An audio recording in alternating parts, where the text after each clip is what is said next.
Hello and welcome to Geopolitics with Anshuman. So, just a couple of days ago on July 6th, something highly unusual happened out in the open Pacific Ocean. A Chinese nuclear powered strategic submarine quietly surfaced and carried out a rare publicly disclosed strategic missile test in the international waters. Because publicly demonstrating its sea-based nuclear deterrent is exceptionally rare for China. The launch immediately triggered alarm and official protests from Japan, Australia, and New Zealand. And much of today's media coverage has focused on one explanation, that this is a singular aggressive warning aimed directly at brand new your US, Australia, Fiji defense alliance.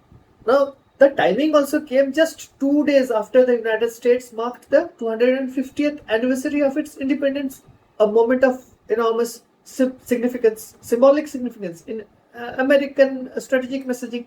So, that alone gives Beijing another potential audience, which is precisely why reducing this launch to a single explanation misses the bigger picture.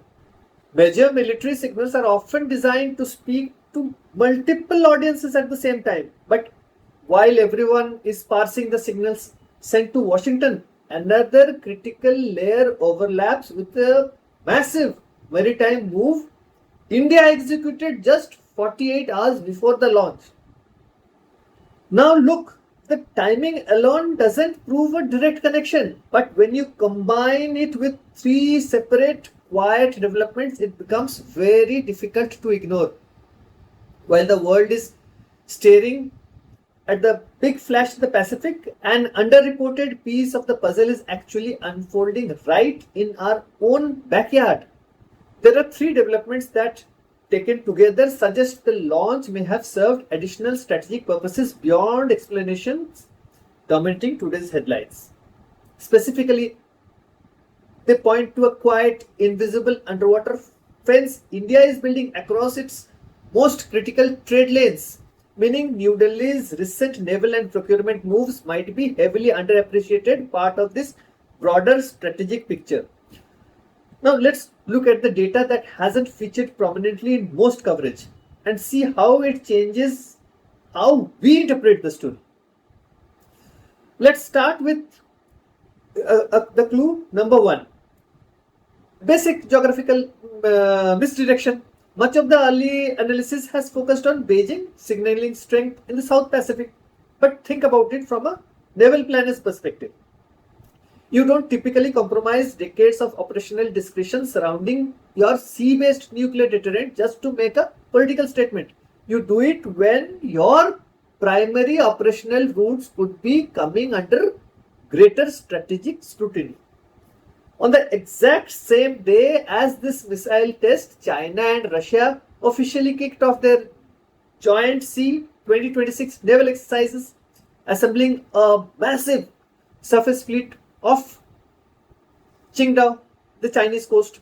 But while their surface ships were grabbing headlines up north, their underwater operations were unfolding against very different strategic backdrops.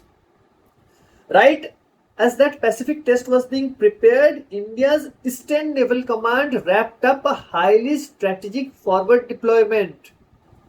We had not one, not two, but three heavy-hitting warships, INS Udaygiri, INS Shakti and INS Kavarati, operating in the South China Sea during a particularly sensitive period.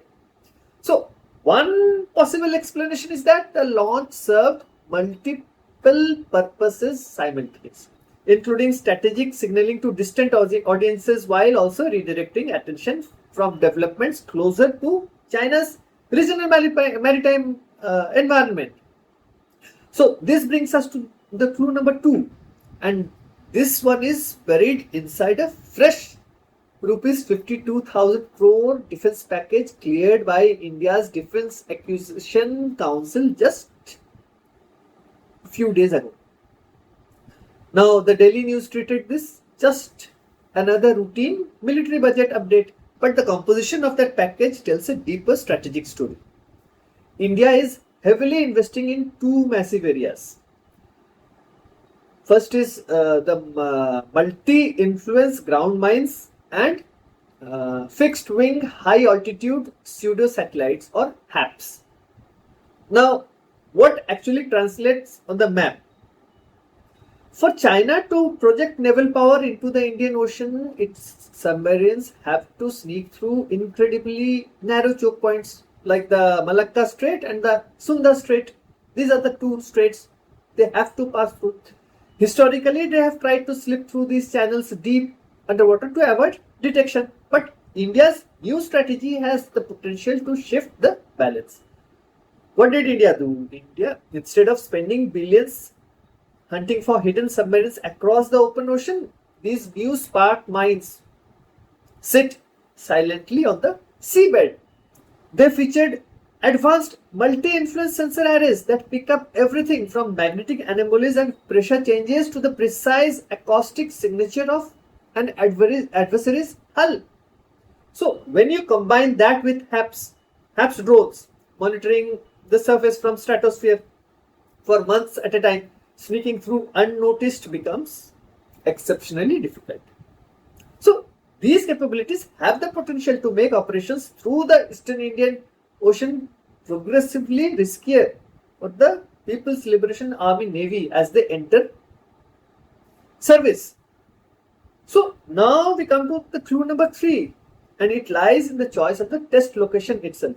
Why fire an ultra long range ballistic missile from the deep open waters of the Pacific? Naval analysts suggest that this points to a shift in operational realities. Look, if accessing the Indian Ocean through regional checkpoints is becoming a major bottleneck for China, their naval planners have to validate alternative launch zones. To maintain a credible second strike capability, a navy has to prove it can operate from the distant open sea. If it's closer, regional pathways are constrained. Open sea and the Malacca Strait and Sunda Strait. That's how we can relate. So we have seen this exact pattern in history before. When we talk about the Cold War, when NATO established the GIUK gap network, that massive underwater listening net between Greenland, Iceland and the UK, the moment Soviet submarines realized they couldn't cross that line into the Atlantic without buzzing NATO's sensors, Moscow was forced to alter its entire strategy. They had to keep their submarines restricted to distant naval bastions. So this Pacific test is consistent with that type of strategy adjustment. Of course, validating long-range deterrence is itself a legitimate military objective, but the choice of location and timing also deserves closer examination. It may indicate that Beijing is increasingly preparing for a reality where the Indian Ocean is no longer as unmonitored playground for their subsurface fleet. So when we look at this entire development, we infer state actions are rarely driven by a single motive. While this missile test undoubtedly sends a strong message to the Western Alliance in the Pacific and may also be intended to coincide symbolically with America's 250th anniversary milestone, it may also reflect Beijing's assessment of a changing maritime environment shaped in part by India's recent naval deployments and procurement decisions. So, by systematically fortifying regional checkpoints, India is changing the underwater calculus in Asia. It shows that you don't necessarily need to match an adversary ship for ship if you can make the critical terrain too transparent for them to hide in. Conducting this test in the deep Pacific may have been more than a display of strength. It may also signal that Beijing is adapting to an evolving strategic environment. But I want to know what you think. Do you believe India's quiet underwater checkpoint strategy is enough to secure the Indian Ocean long term? Or will regional alliances shift the balance again? Drop your thoughts in the comments below. With this, I come to the end of this video. If you like this video, hit on the like button, share it with your friends, and don't forget to subscribe to this channel. Until we meet next time, Namaskar, Jai.